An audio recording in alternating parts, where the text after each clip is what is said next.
Makinde wants to replace Wike as FCT Minister in 2027. Adeyanju drops shocking claim. My people, let me ask you this question. When politicians start positioning for appointments before elections are even decided, does that mean the real game is already being played behind the scenes? Or is this just another political rumor meant to shake the table? Hello, beautiful family. Welcome back to Gist Angle, your hub for hot gist and verified political updates. Another hot conversation has just hit the internet, and this time it is coming from Deji Adeyanju. According to him, the governor of Oyo State, Seyi Makinde, may already be positioning himself to become the next FCT minister after 2027, potentially replacing the current minister, Nyesom Wike. Now, on the surface, this may sound like ordinary political talk, but if you look deeper, this is not just about a position. This is about power, influence, and future alignment.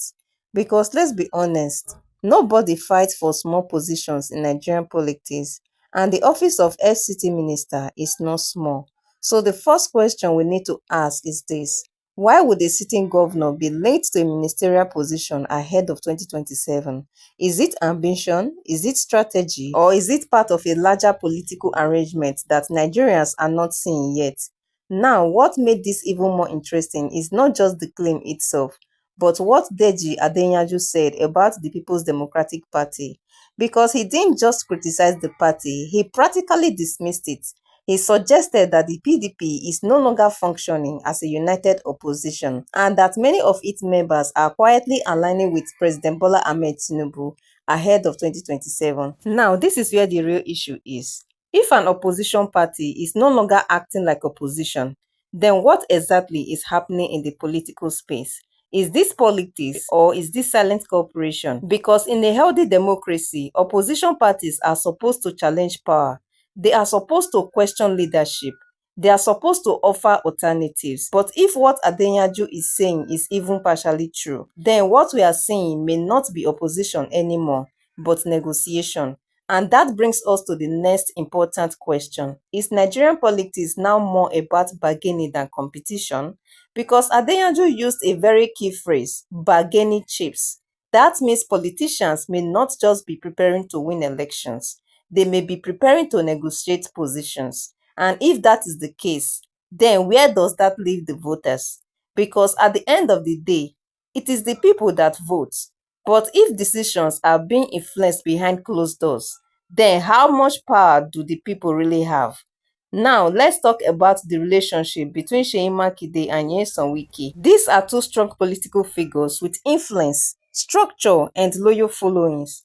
But over time, we've seen differences, we've seen alignment shift, we've seen interest change. So now, when a claim like this comes up, people begin to connect the dots. Is this about replacing Wike?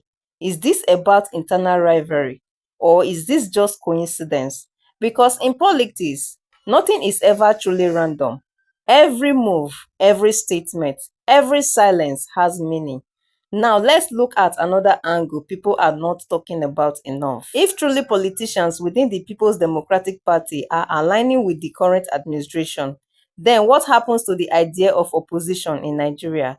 Because democracy thrives on balance. You need a ruling party, a strong opposition, and an active electorate.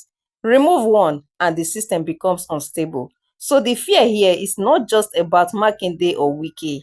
It is about the future of political competition in Nigeria. Now, let's ask a very honest question. Could this entire situation just be speculation? Yes, that is possible because politics is full of rumors, projections, and strategic narratives. But here is the thing.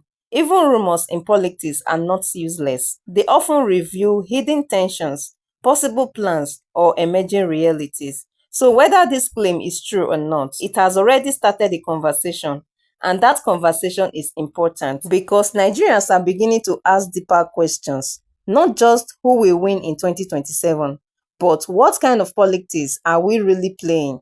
Now let me bring it to you directly.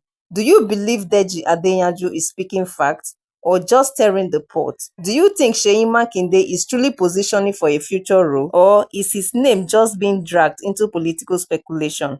And what about Nyesom Wike? Do you think his position is secure, or is there already pressure building ahead of 2027?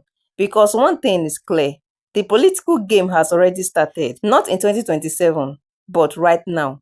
And the moves being made today will determine what happens tomorrow. At the end of the day, politics is not just about what we say, it is about what is being planned.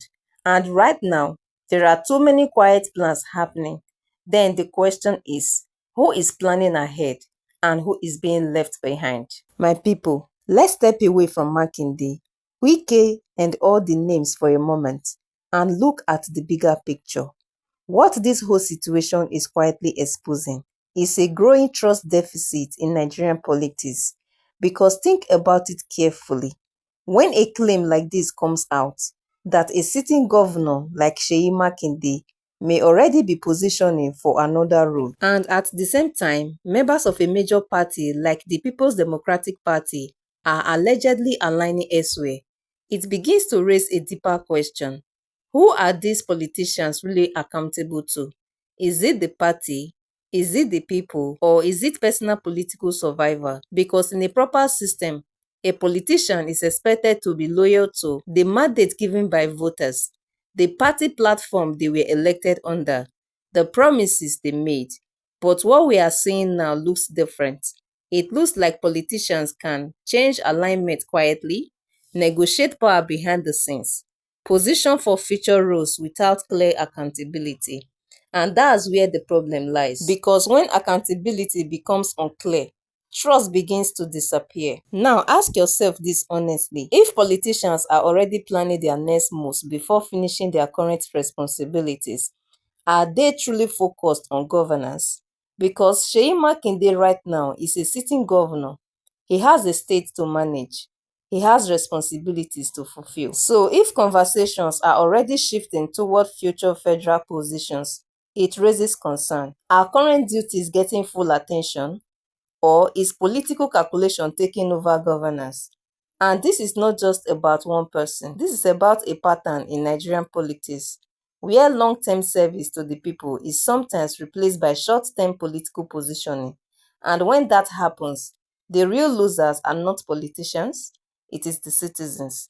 Because development slows down, policies lose focus, and governance becomes secondary. So the real issue here is not just will Makinde replace Wike. The real issue is, are Nigerian politicians still fully accountable to the people who elected them? Because if accountability is weak, then democracy itself becomes weak. So my people, beyond who becomes FCT Minister, the real question Nigerians should be asking is, who are our leaders truly working for right now? It's just Angle.